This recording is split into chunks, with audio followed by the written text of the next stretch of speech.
Ken Ham, the creationist who debated Bill Nye, right? That's the guy who debated Bill Nye. He hates Pat Robertson, which is just fun.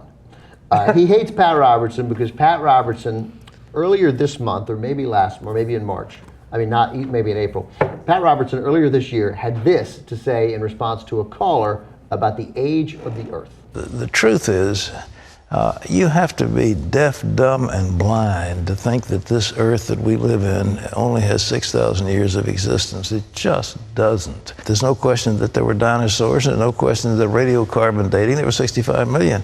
There's no question that some of the other things were much older than that, and we have so many geological records. To deny the clear record that's there before us makes us look silly.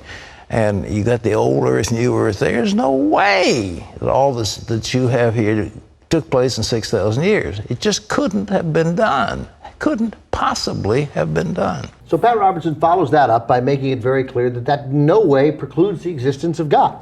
God started this process earlier. It's just that that part of Genesis, Pat Robertson is clearly saying, is not literal, which is fucking obvious, right? So Ken Ham, who leads Answers in Genesis, that's the name of his ministry, so you know there are issues with him, and he operates that wonderful Creation Museum in Kentucky, which I think, by the way, is worth a Young Turks field trip. I would love to go to that. That would be fun. So I already have a good idea today. So so he took on Pat Robertson point by point, saying that Robertson is in utter ignorance of science. And for disputing the literal history of the Bible as it is meant to be taken, as Jesus takes it. So Jesus, I got to be honest, I'm so Bible illiterate, and I don't even understand what that sentence could possibly mean. Is Jesus reading the Bible? Like what? Well, half of it hadn't been written yet, so that would be hard. But he might have read the Old Testament. Well, when Jesus was around, none of it was written. Well, the Old Testament, right. But none of the New Testament had, and that so. As Jesus takes it, Jesus doesn't take anything right now. I mean, even you acknowledge that we're waiting for Jesus. He's not anywhere reading the Bible, as far as I know. Really, Pat Robertson? And then I love this part. Really? Because he's all like a 50, Ken Ham's like a 15-year-old girl. Really, Pat Robertson? You mean there's no way God, the infinite creator, could have created the universe in 6 days just 6,000 years ago? God could have created everything in 6 seconds if he wanted to. And he's stronger than your dad. Totally. God, so let's check out the last part of that. God could have created anything in 6 seconds if he wanted to. Well, then why the fuck didn't he? Yeah. Or instantly. Right, or instantly. Right. Yeah. Why wasn't it just already there? Yeah. Because everything happens for a reason.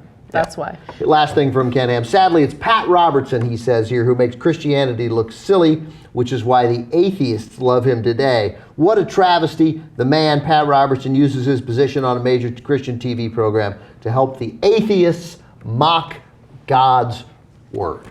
I'm pretty sure that atheists mock your ass. Yeah. Like, I love how either oblivious he is or just how ironic that entire statement is, right? Like, you're calling Pat Robertson crazy, which, by the way, Pat Robertson has time to time said things that are accepting about certain groups of people that I didn't expect. Like, he said things in favor of the transgender community, which I did not expect. I mean, if we had to rate two crazy people, I would say Pat Robertson is incrementally better than Ken Ham is. That's crazy. Yeah. Oh, Ken Ham is in a different longitude of crazy than Pat. Pat Robertson just said the Earth's 60 feet. Pat Robertson just used the phrase carbon dating on the 700 Club. He said dinosaurs and carbon dating. Are we doing a segment where we're defending Pat Robertson? We are. Well, but to be fair, and what Ken Ham said in that final quote is true. One of the reasons atheists love him is because he makes Christianity look silly, which is true. That's why we cover him as much as we do for the most part.